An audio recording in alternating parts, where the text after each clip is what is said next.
What happens to your car when you file Chapter 7?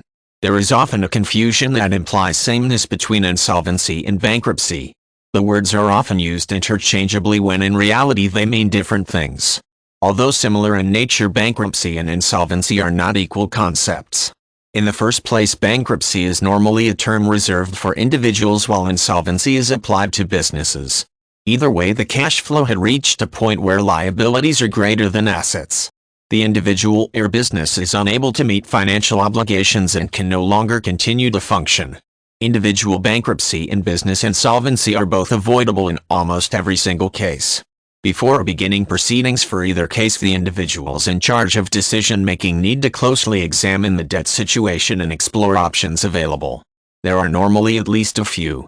There are also always agencies available many times for free that are in place to assist with these circumstances.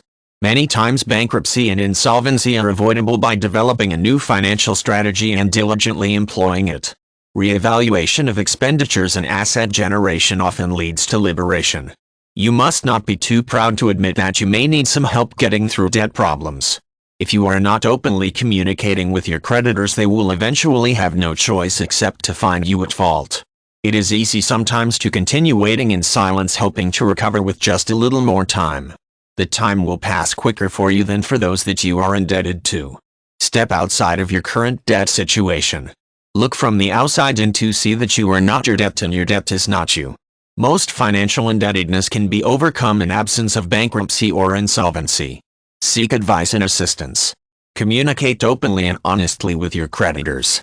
Don't be any more specific than warranted, but be honest. You can rise above this temporary state of indebtedness.